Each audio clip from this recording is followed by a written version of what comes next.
So we'll move on to comments and requests. Mr. Hampton? Nothing tonight, Mr. Mayor. Thank you. Mr. Blanchard?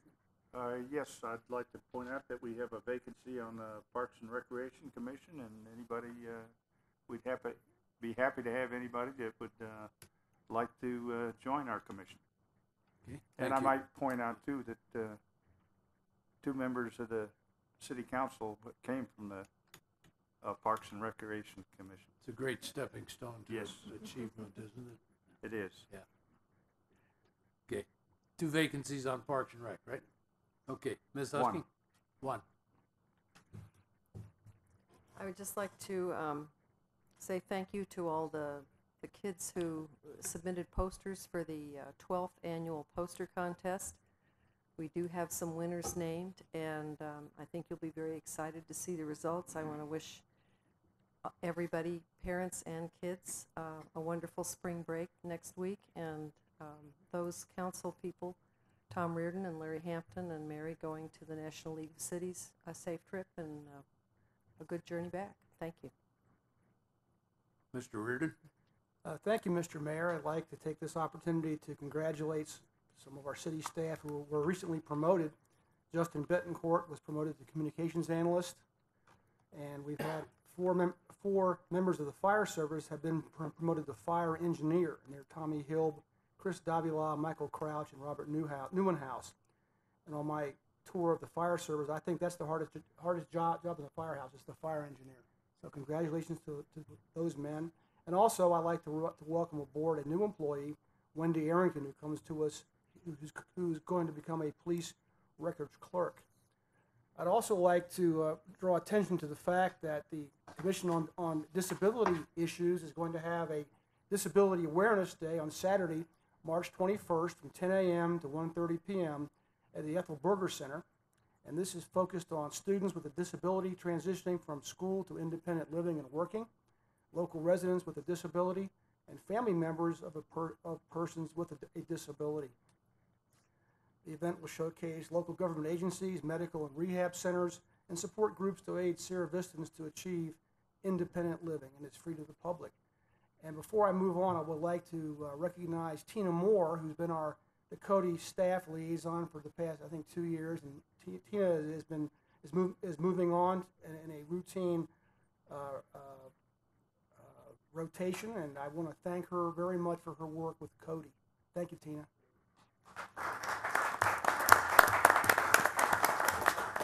And last but not least, I'd like to mention that the Camp Outreach Organization is going to have a food drive on Saturday, March 21st at 1 p.m. on the vacant lot just immediately north of the St. Paul Baptist Church. So that's a worthy cause. And thank you, Mr. Mayor. That's all I've got. Repeat when the Cody Day is again, Tom. I'm sorry. It'll be Saturday, March 21st, 10 a.m. to 1:30 p.m. at the Ethel Berger Center. Thank you. Thank you.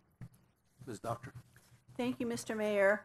Our police department sponsors the Citizens Police Academy, which is a really good, I would say a semester-long session given by them to inform people about what our police department does. And the graduates from the Citizens Police Academy become the Citizens Police Academy Associates.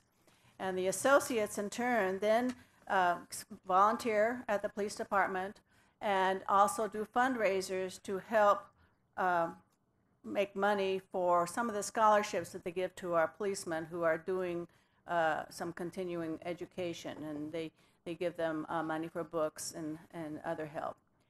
And in order to, of course, in order to get the money, they have fundraisers. And so this brings me to this year's Easter fundraiser. It's been kind of like an annual event where they sell raffle tickets for at least 5 Easter baskets, and this is now going on. The raffle tickets are $1 each, or 6 for $5. They can be bought here at City Hall, at the police department, from any of the CPAA members, and they can be bought at the Pancake Breakfast, which is going to be on April 11th at the Landmark Cafe, and the tickets for that are $2.50 each. And the breakfast will be from 6 o'clock in the morning to around 11, 12. And at that occasion will be when the drawing for the Easter baskets will be made. So therefore, I'm encouraging people to support their efforts to support our police. And you can see one of the Easter baskets downstairs here in the City Hall, and there probably is one on display over at the police department also. Our Chief Ken Kemmler is shaking his head yes. So I want to encourage you to do that, and also I want to encourage you, if you ever see an advertisement for the Citizens Police Academy, to take advantage of that. It's free and it's very, very informative. Also, with the CPAA, which one of the services they provide the community are the VIN etches. That's the vehicle identification number etching, and they do those for free. They will accept donations for that. The next one's going to be at Ace Hardware. Is that correct? Ace Hardware on May 9th, probably 8 to 12. And again, that is a good program, a good service that they give. It is a deterrent to auto theft, and I encourage people to take advantage of that. I too want to put in a plug for one of the commissions. We have 2 vacancies on the Sister Cities Commission, and it's another way to learn about our 2 sister cities, Radebeul, Germany, and Cananea, Mexico, excuse me. So a lot of good comes from that. Thank you. Thank you. Mr. Miller, please. Thank you, Mr. Mayor. I want to start tonight by expressing my appreciation for the good work that the library staff does. One of the hardest things David has to do on an annual basis is figure out from among his excellent staff which ones are deserving for awards.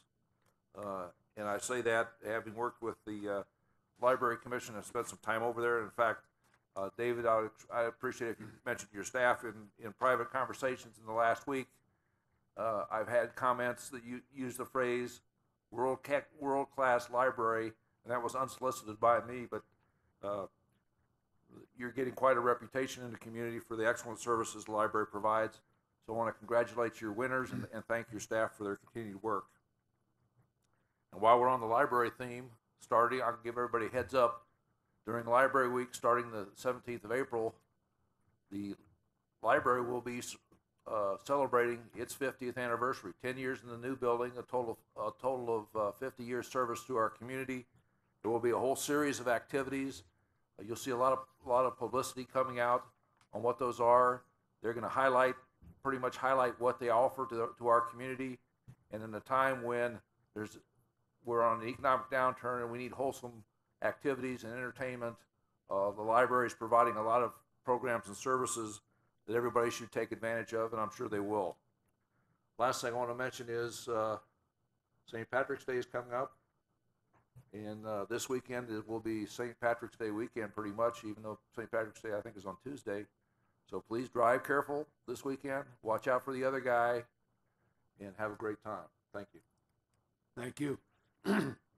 This day, perhaps you know, perhaps you don't know, but the governor of the great state of Arizona had the opportunity to meet with this city council, and so we were quite pleased with that opportunity. Chuck Patuchik was with us. We spent some time talking privately with the governor, followed by a reception at the Holiday Inn Express Hotel for the public, as well as preceded by a meeting that the governor had with the county supervisors. So it was a very, very pleasant, very cordial, very informative, and a good chance for council and the governor to become acquainted for probably the first time for most of us. Mary, Larry, and Tom, have a good trip to Washington. Do a good lobbying bunch for us. And I'd like to recognize Supervisor Pat Call sitting in the back of the room. Pat, thanks for joining us again. With that, the meeting is adjourned.